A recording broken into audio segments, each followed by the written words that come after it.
So today we will, having covered Roth's theorem, which, as I told you, we proved already by a method which is inspired by the proof of Green's theorem.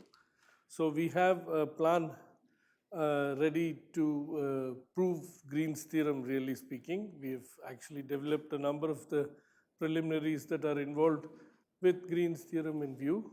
So today we will try to prove Green's theorem, maybe except for some small things that will be left over, not small but very important thing, which we will try to complete tomorrow. Okay, so that's the general idea. So I stated Green's theorem, of course, at the beginning of the course, but now I state it in a slightly sharper form as given by Helfgott and Rothon. So this is the theorem in this form, which is that let n greater than 1 be an integer and suppose that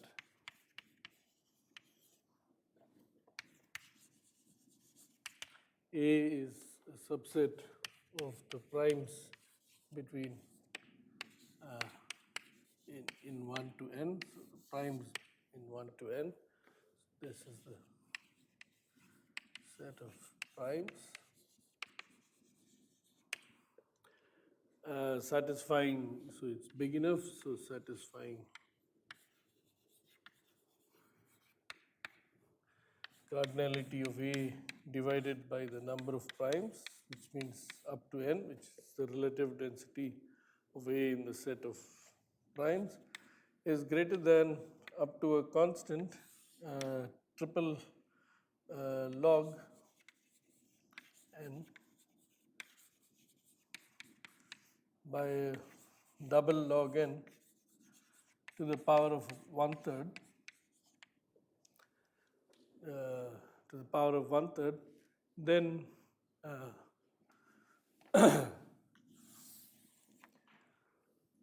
then A contains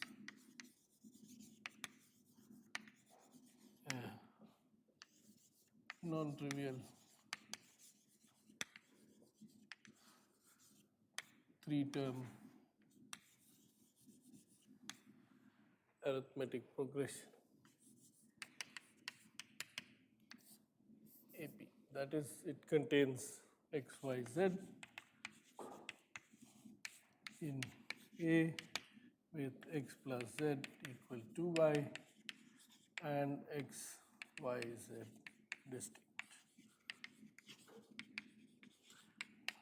So this version of the thing here with this bound was given. So Green had originally 5 logs and 4 logs, and they dropped by 2 logs, and also he had a square root here which was dropped.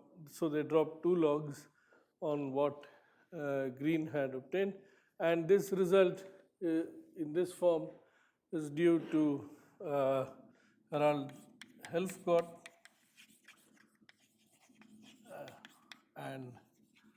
and the Rothon. So and it dates. I think it was published in 2011 in the IMRN, but perhaps it's already from 2009 or so. I don't remember exactly. I do remember that Harald gave a talk at HRI just soon after they had proved this result. So this was right.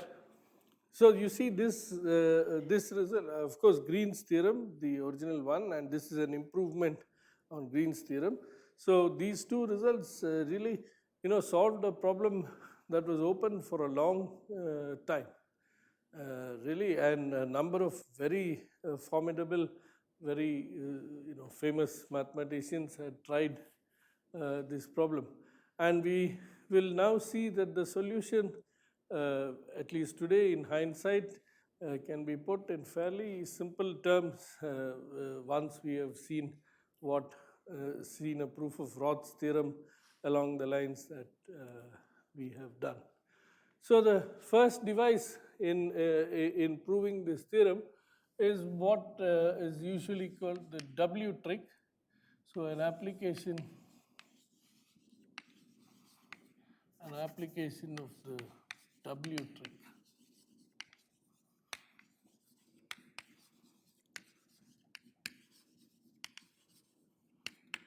So this is a nice device for avoiding problems that arise from small prime numbers.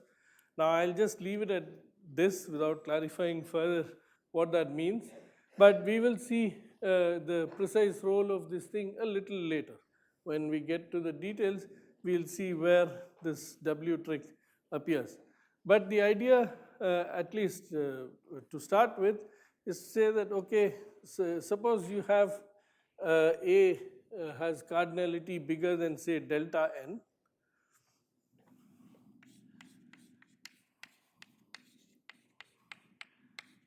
Then you would like to say that given a modulus which is called W, you would like to say that a piece of A has reasonable density, say proportionate to delta, along a particular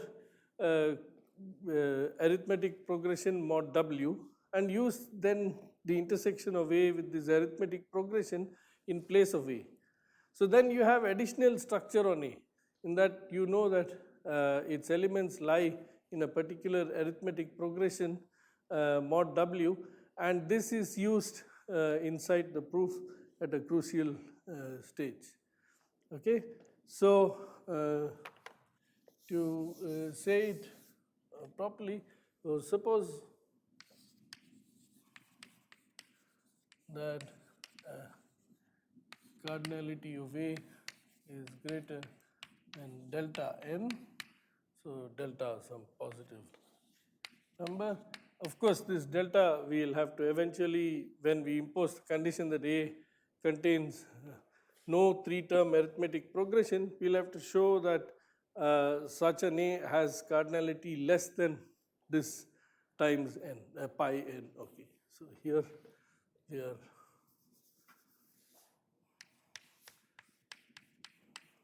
pi n, we are saying A, so A is a subset of the primes intersection 1 n. Okay, so suppose this, then what we want to say also, let W be equal to the product of the prime numbers up to a z, where z is here taken to be a third of log n. Okay, so I have to be a little bit careful with my notation. Okay, so for in this case, it would be better instead of n for me to write x. Okay, here, because I'm going to replace this x by essentially x by w, which I'll call n, and it will be useful for me to use that, because x by w is what will correspond to the n used in the proof of Roth's theorem. So in this particular case alone, I'll write x here, and I'll put an x here, and x is an integer which is slightly unusual. So here this thing x and integer. So you consider this setting, you let w be the product of all primes up to z, where z goes all the way up to 1/3 log x. Okay, so this is the definition of w, but this definition of w is the one that is used by Helfgott and Rothau, whereas in Green you actually had z much smaller. It went only up to square root of log x. They realized that you can use a much larger z, but then you will have to substitute what Green did, whereas Green wanted the function that he constructed g to be bounded. Here we will see that this function, which is the analog of the g from the Roth's theorem, is bounded in L2 only. Okay, so there's a difference, and there's a payoff in doing this sort of thing. So let's take W to be this. Then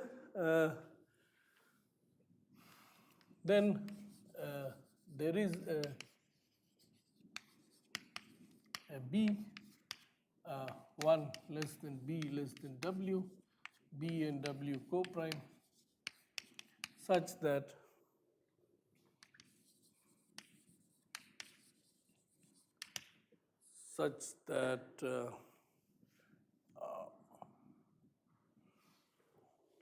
okay, I should have also, let me first write down what I want, and I will explain to you meaning of this notation. L in Z, V, P, N is greater than, say, delta by 4 x by W plus 1. Okay? So this is the case where, so I should have named the beast before I stated this inequality, but now I shall write down what AB is. AB is the set of n in Z such that W minus NB is an element of A. And VBN is a function which is defined to be equal to phi of W by W log X when Wn minus B is a prime between 1 and X and is equal to 0 otherwise.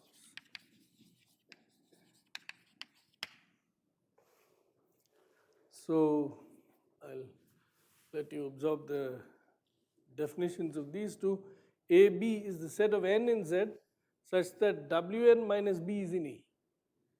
Okay, Wn minus B is in A is the condition.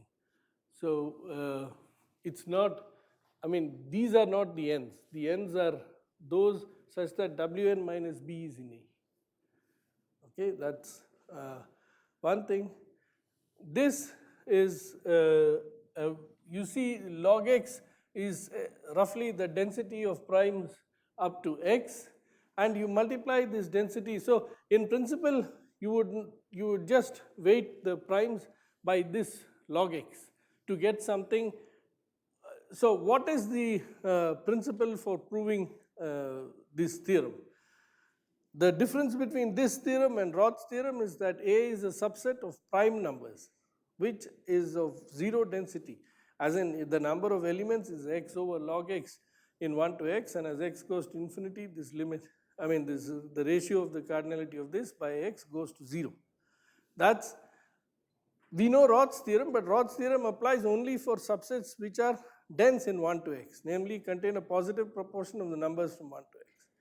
So somehow we would like to translate, this would be one strategy, you could think of others. One strategy is to somehow reduce to Roth's theorem. So start with A, your set, and try to make it or make a set close to it which has roughly the same number of arithmetic progressions, but that set is dense in 1 to x, and then apply Roth's theorem to conclude that the original one has a large number of ABs. Now, in order to make A dense, one of the things would be, okay, let's try to weight the characteristic function by this log x, which if you do, it's the density of the primes, you would expect the weighted function to behave like the characteristic function of a subset of 1 to x which is dense. Now, this requires, if this happened very easily, there would be nothing in these theorems, but this is still nevertheless the intuition. Okay, so we are here weighting this characteristic function by this function, this weight here, and this weight is not just the density of primes up to x, but you also include a finite density, namely the density of primes in Z mod Wz. Now primes in Z mod Wz means the invertible elements, okay? That's the interpretation, and the density of those is phi W by W, right? So you multiply the density of the invertible elements up mod W, where W is a set of all primes up to some reasonably large number, with the density of primes up to x. So this is the real density, and this is in some sense the product of several p-adic densities that you multiply to get this quantity. Okay, so this is the weight function we choose. It's 0 if this is not a prime, and it is equal to this if it is a prime. And the claim is that if I weight this characteristic function concentrated intersected with an arithmetic progression with this density, I still, I mean, there is a choice. So there is a choice of B such that this is greater than a proportion of, the integers from 1 to x. So how does one prove this? It's very easy. It's just an application of the pigeonhole principle.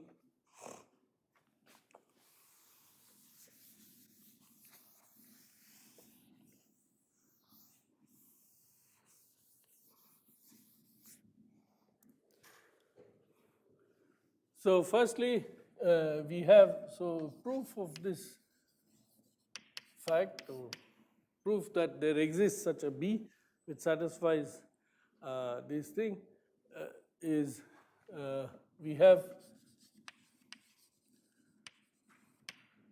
that the sum of the characteristic function of A with n in Z, and even if you, yes, this is greater than or equal to delta pi of n. This is the given hypothesis.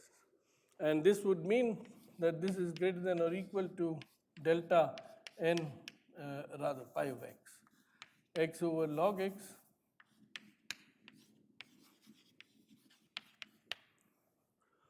x, and here you can sum over all arithmetic progressions mod w, so you get n in z, 1a wn minus b. Okay, all I've done is to split this sum into the various arithmetic progressions mod w, so I can rewrite it like this.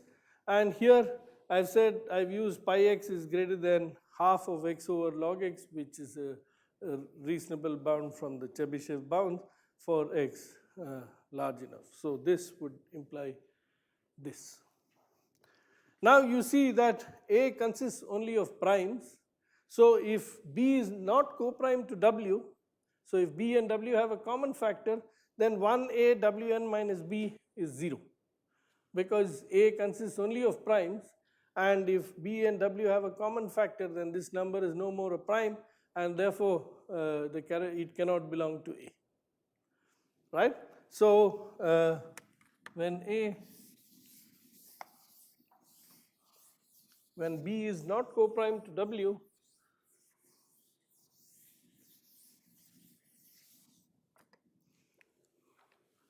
so when B is not co-prime to W,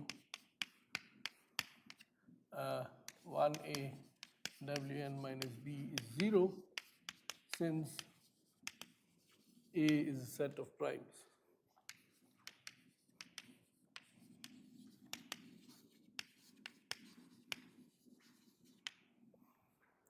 Okay, so I can put here the further condition that B is co-prime to W. So this gives B and W co-prime 1A Wn minus B, and in Z, and that's greater than delta over 2 x over log x. So I can divide this expression by phi of w. So after division by phi of w, I'm going to get phi of w here. Okay? So this is what you get for the mean of this quantity over all arithmetic progressions which have b co-prime to w. Right? Therefore, hence there exists a b co-prime to w such that such that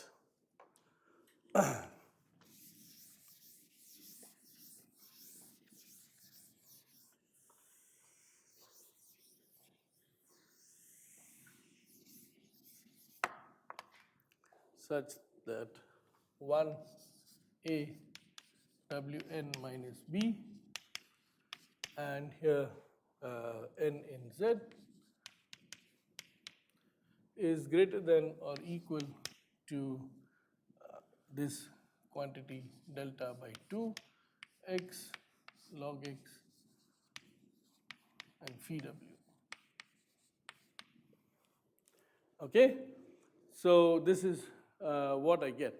Now I can go further, multiply w here and divide by w, so I get delta by 2.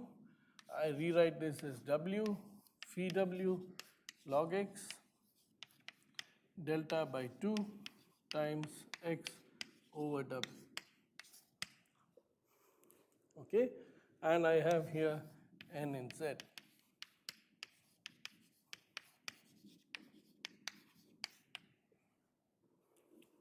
Okay, and I can now multiply this part this way. I mean, I shift it to the other side, and notice that this wn minus b, so this function I can just put in the vn because vnb is defined precisely to do this. So it's equal to phi w by w log x when wn minus b is a prime in 1 to x. Now this number here is going to be 1 precisely when wn minus b belongs to a, and a is a set of primes in 1 to x.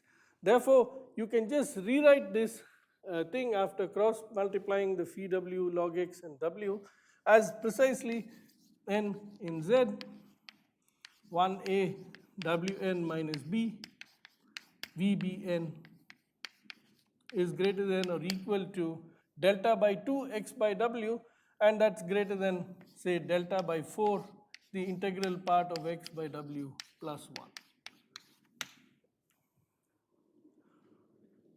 Okay, so you get just this because x by w is greater than half of this.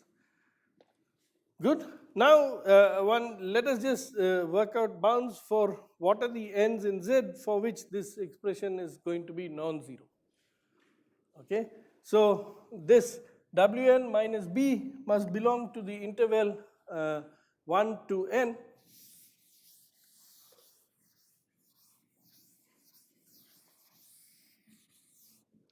So wn, we in order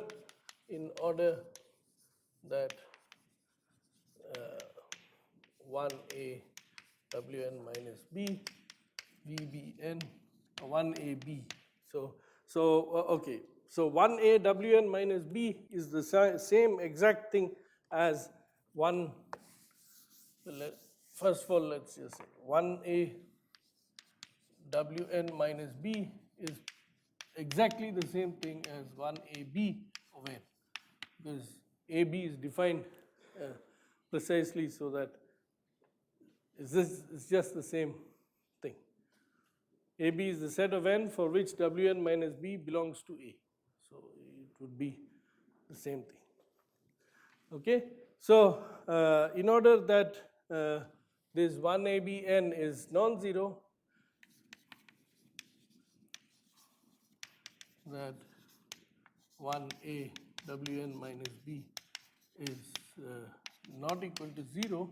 So you have Wn minus b is greater than equal to 1, which means n is greater than or equal to 1 plus b by w, which is strictly bigger than 0. In any case, because b is between 1 and w, so n is greater than or equal to 1, which implies n is greater than or equal to 1. On the other hand, Wn minus b is less than or equal to x, so you will get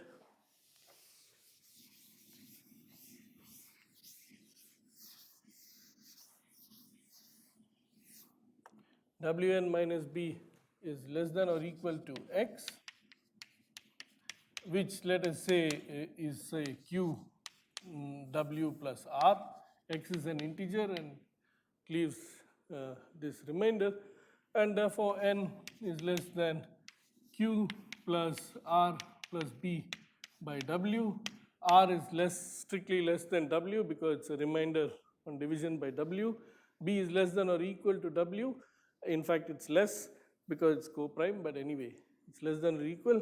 So this is less than q plus, this is strictly less than q plus 2, n being an integer, so n is less than or equal to q plus 1, which is nothing but the integral part of x by w plus 1. So you see that n is between 1 and the integral part of x by w plus 1. Okay, so you have these two statements. So therefore, the statement we had proved, namely this thing here, can be now written as, so we can rewrite, we may rewrite our conclusion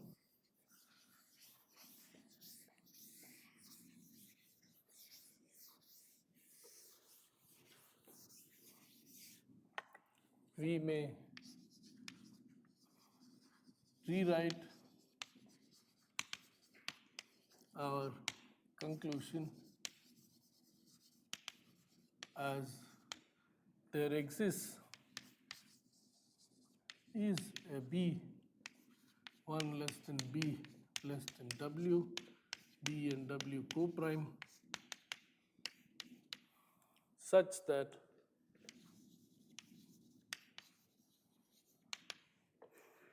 the sum of 1 less than n less than x over w plus 1, 1 ab of n, and here vb of n is larger than delta over 4 x by w plus 1.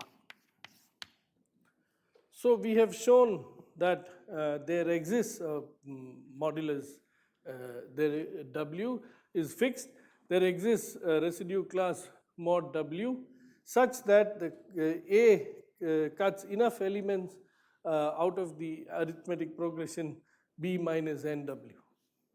Okay, we've shown that there is. So from now on, we shall use the notation. So we shall now, we are in the form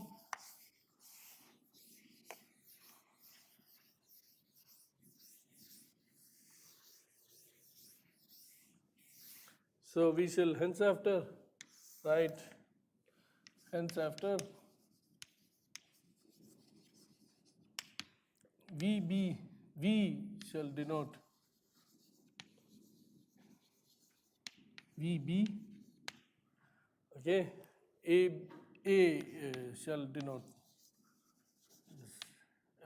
AB,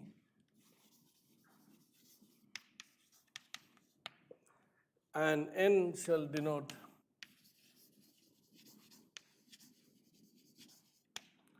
integral part of x by w plus 1. Okay, integral part of x by w plus 1. And therefore, we are in a situation like this.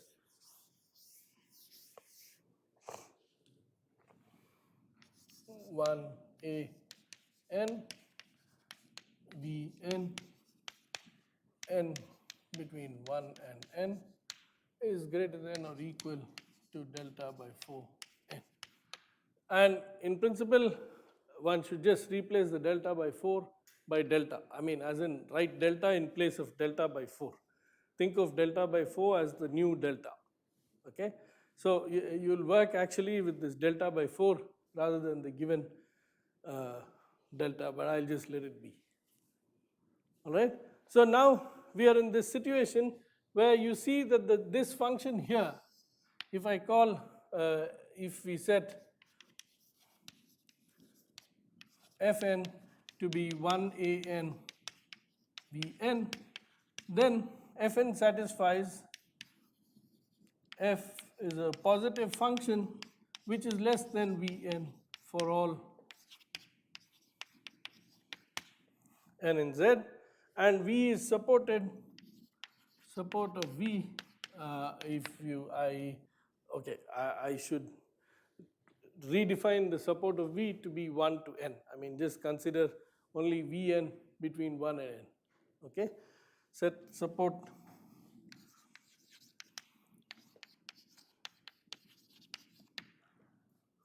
okay. So now you see that V is a positive function whose support is in 1 to n. All right. So a positive function whose support is in 1 to n, which is somehow distinguished in the problem, is called a majorant. That's the terminology they use. Because the sets that we are interested in, their characteristic functions are weighted by this set. So the functions that we are interested in are always less than or equal to Vn. For this reason, V is called a majorant. Okay, so this V is called a majorant.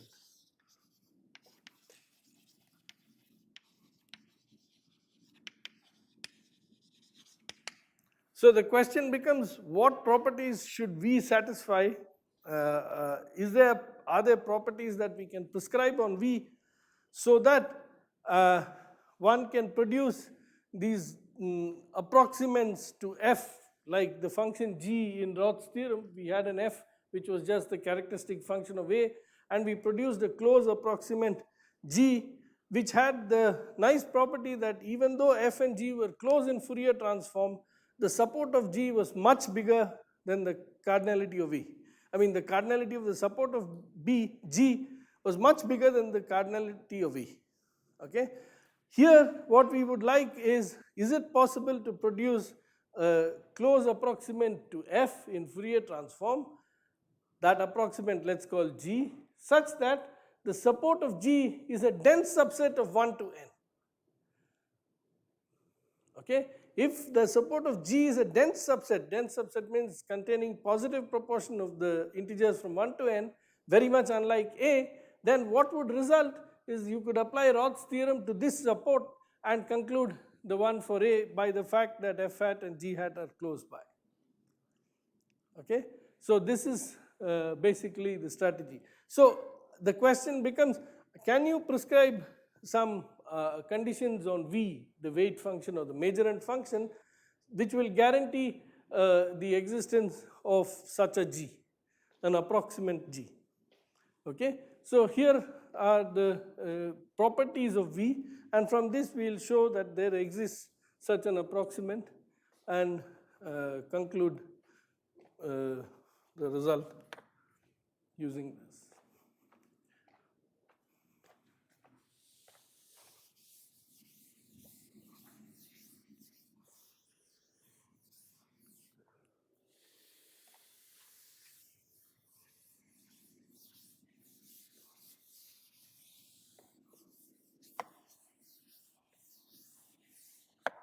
So let me write down some properties of V.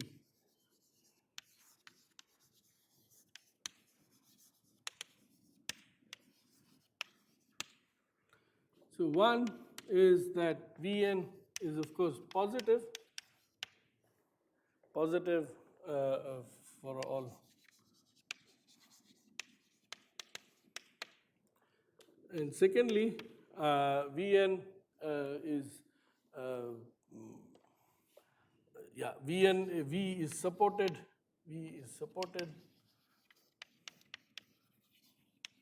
in 1 to n. Thirdly, these are the more important properties. Sigma Vn, the L1 norm of V is less than n. The L1 norm of V is less than n. That is one thing.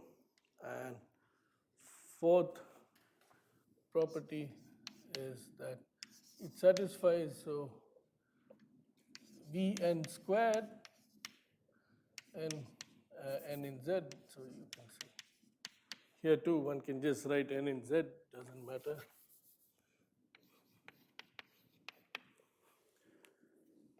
Is less than equal to some theta n square. Okay, so theta is some number less than 1. We'll actually show, find out what the size is. And second, the n in z, Vn plus m is less than n for all non-zero m in z. Okay, it will be found to have these properties. So this one says V is L2 bounded with up to theta or something like this.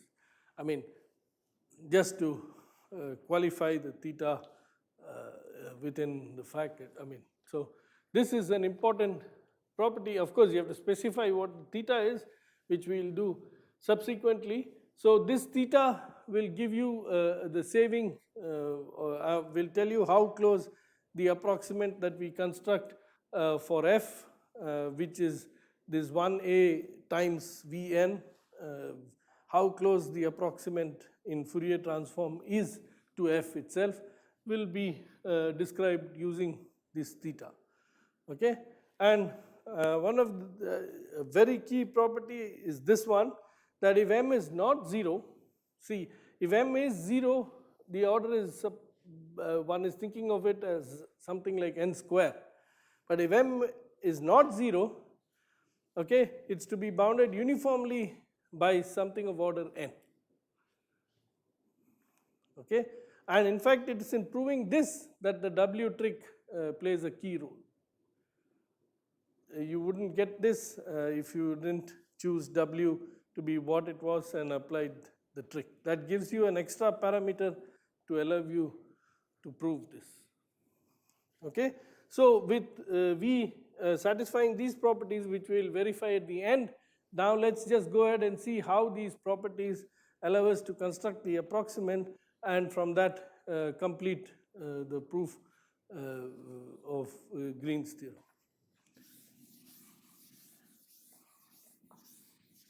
So we'll verify this at the end, as in either today or I mean tomorrow basically, because this each of these properties uses, and of course I forgot the main one, which I should have written here, which is the sixth one, namely it satisfies what is called restriction bound, that is FLP norm is less than. Okay, so this might depend on P for all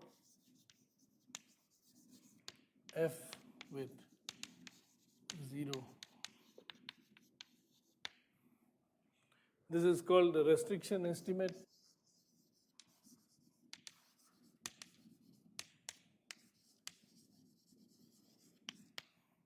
So each of these facts, 4, 5, 6, which are and 3, so the facts 3 to 6 depend on the theory of sieves. Okay, 6 uses, pardon? No, this is for any f with this, and in particular we'll apply to the f defined there. So this depends on the large sieve, at least from the way we see it. Originally that was not the case, but currently the simplest known way uses the large sieve. This depends on a standard result from the theory of the Selberg sieve, which Stefan has promised he will cover in the next two classes. And this follows from the Brun-Titmarsh theorem, and so does this. And both of these are standard consequences of the sieve. The Brun-Titmarsh theorem is a standard consequence of the sieve. So all of these 3 to 6 are inputs coming in from the theory of sieves. So once one has all this, one is able to construct the approximant.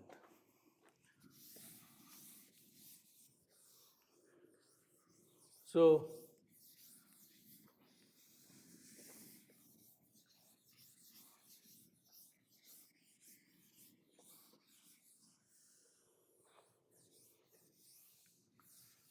approximant for f, so this that is 2 and 3 approximate approximating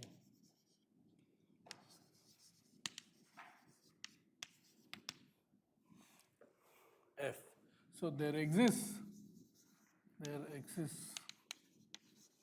a g, g a positive function with g from, let's say, z to r plus,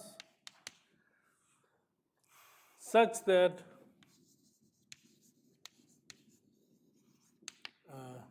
one is sigma gn, and in z the L1 norm is greater than or equal to delta by 4n. Secondly, the L2 norm of G is bounded by n. Okay, the L2 norm of G is bounded by n, and thirdly, in L infinity norm f hat minus g hat, the L infinity norm is less than log of 1 by theta to 1 by p plus 2, so minus p plus 2 times n.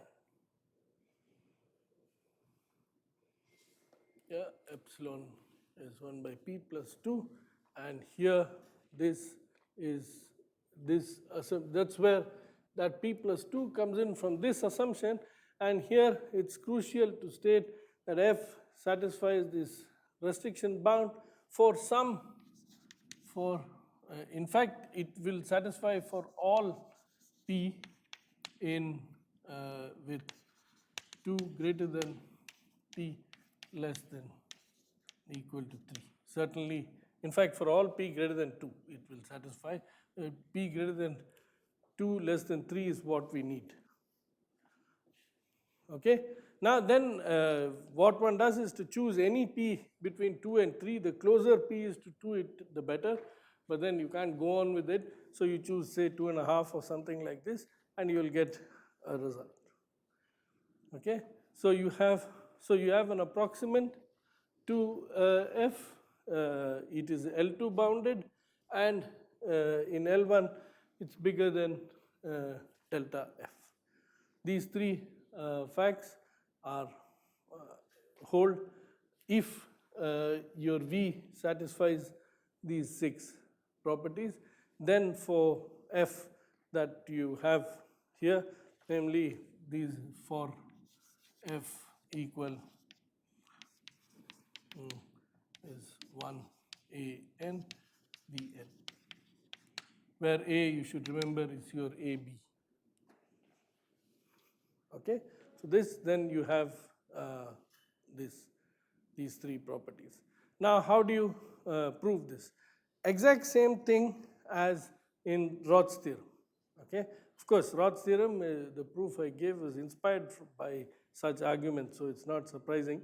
It's inspired by the method of Green. So what do you do, except you don't have to bother about 3-term arithmetic progressions. Since you only want to increase the density, the main thing to be bothered about is the Bohr set property. So to prove this,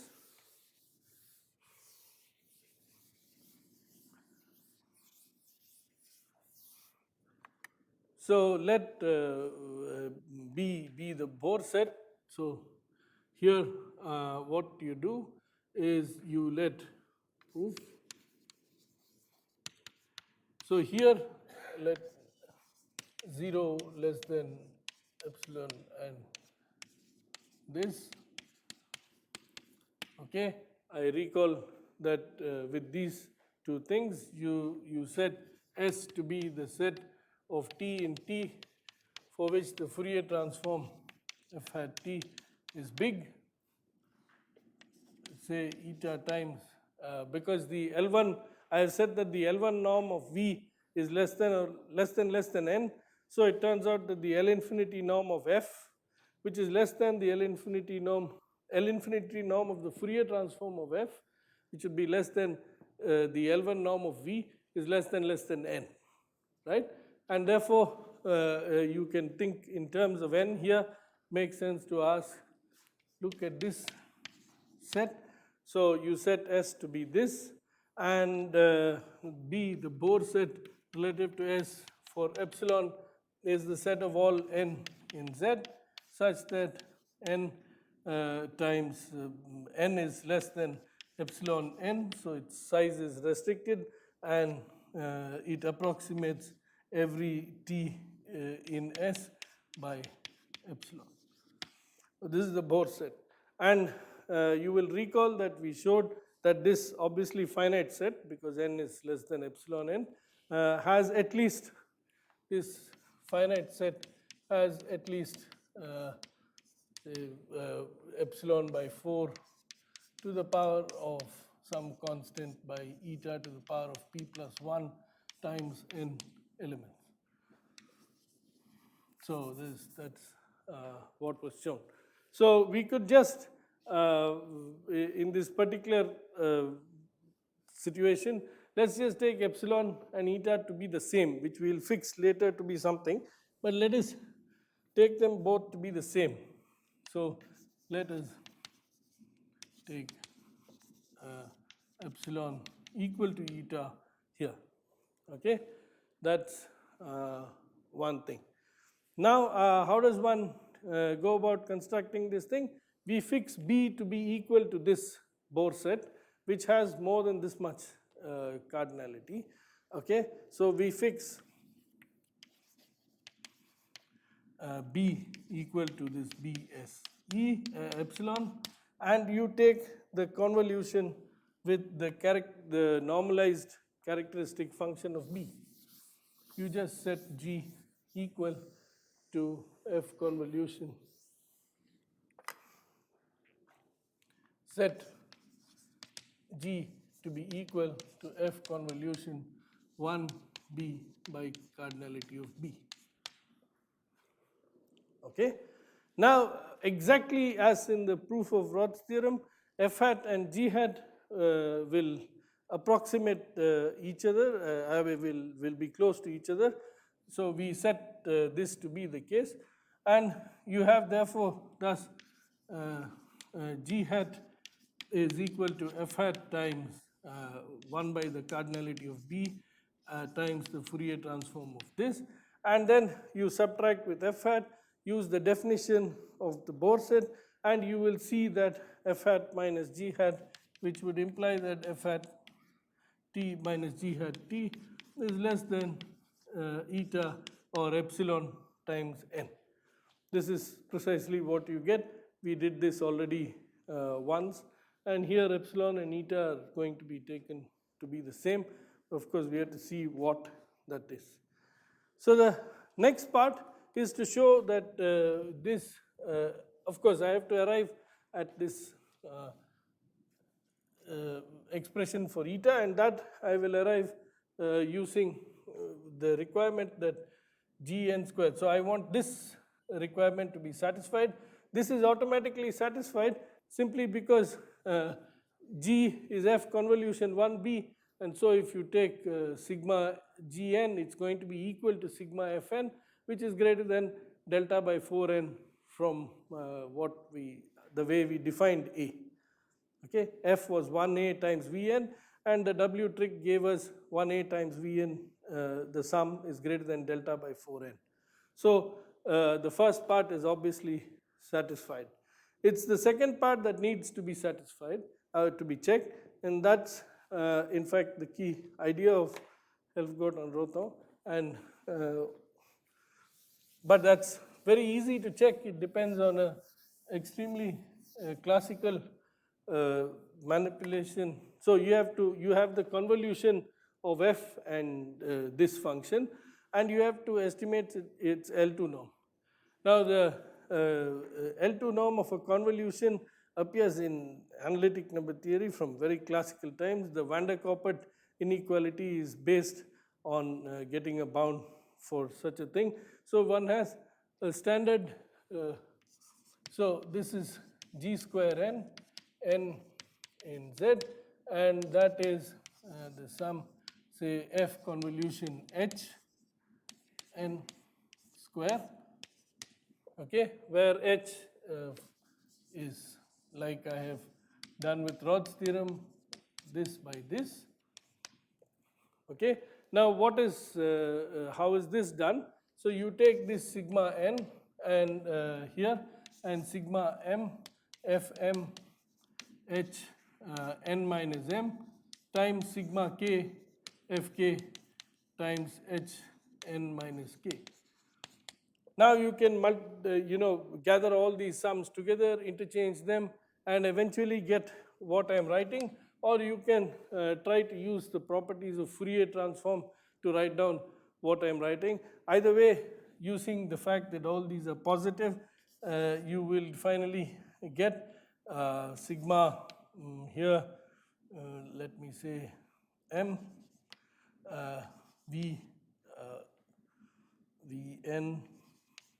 Vn plus m times here f n fk fn plus k.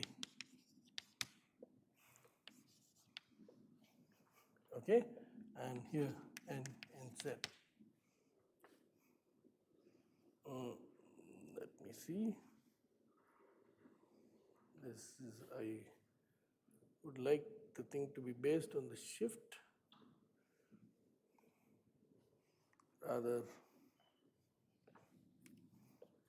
Yeah, I need shift m in z and in z and k in z and m here. Okay, so you get essentially what looks like the convolution, except there's a negative sign somewhere. So the n minus m has been replaced by n plus m, and you can easily check this by making changes of variable or using the properties of Fourier transform. If you want to look at how this sort of manipulation goes, you look up the proof of, say, van der Koppert's inequality.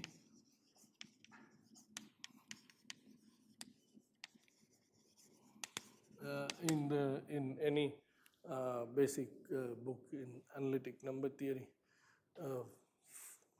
So you get this. So now you see the role of these shifted sums and the Vn squares comes up. So we had here, all right, so I still have not written this correctly. Let me say this is F and this is H.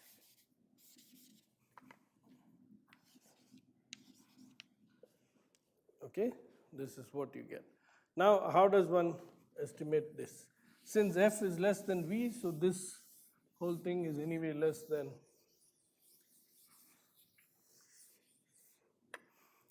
So sigma gn square,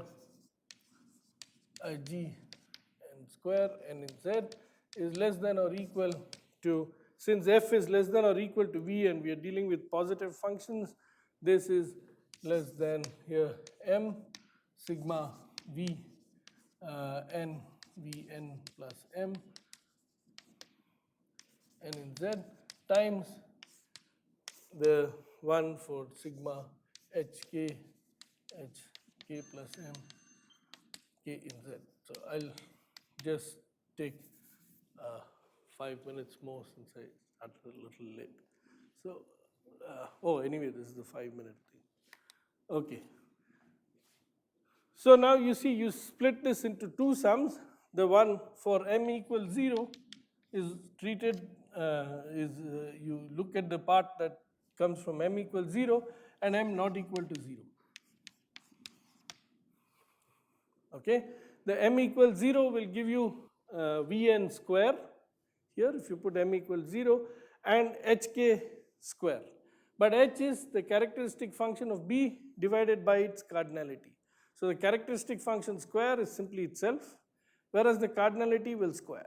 So you get a 1 by cardinality b square times the sum of the cardinality of the characteristic function of b added over z. So this will, for m equal to 0, this will reduce to 1 divided by the cardinality of b. Okay? So the m equals 0 part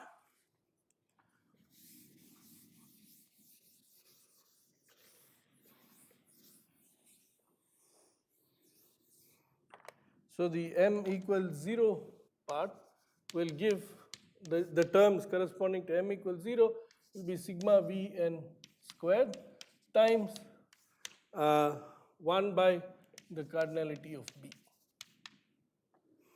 Okay? Now m not equal to 0, m not equal to 0, you use the fact that these sums for m not equal to 0 have a uniform bound for all m.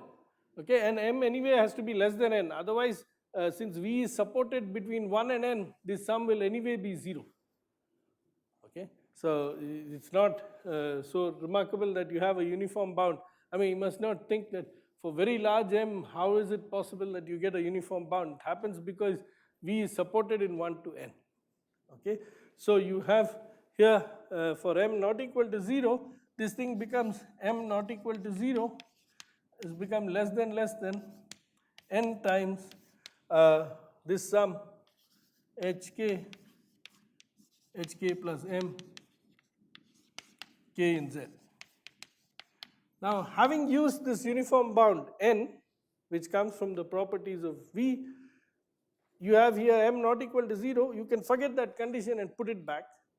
Okay? So when you put it back here, so you put back your m in z, you put back this condition, having applied this bound, then this just splits as sigma h the whole square, because this is just a translate by m. So you will again get sigma h the whole square. Not again, you will get sigma h the whole square. Last time we got sigma of h squared. Okay, for m equal to 0, you get sigma of h squared. Here you get sigma h the whole square. But sigma h is 1 because it's the characteristic function of a set divided by its cardinality. So that gets that disappears, and here you will simply get n. Therefore, the total sum becomes, using the thing, you get sigma g square n is less than theta times n square by cardinality of b plus 1. And if you want this to be bounded, then you will need that this b, the b cardinality should exceed theta n, and you have times n, and b is something, b cardinality is epsilon by constant by epsilon to the power of p plus 1. So if you just choose your epsilon as log theta to the power of 1 by p plus 2, that happens, and this is less than n. So that's why that log theta to the power of 1 by p plus 2 appears. I'll start tomorrow by reviewing a little bit how I have done this thing. And from this, the conclusion of Green's theorem is actually quite easy, because you have constructed such a G which is bounded in L2 but is big in L1, so the support has to be naturally big, and to that you just apply Roth's theorem. And the fact that F and G are close in Fourier transform means that the number of 3-term APs is very similar, and this will give you the theorem. So that's about it. Thanks.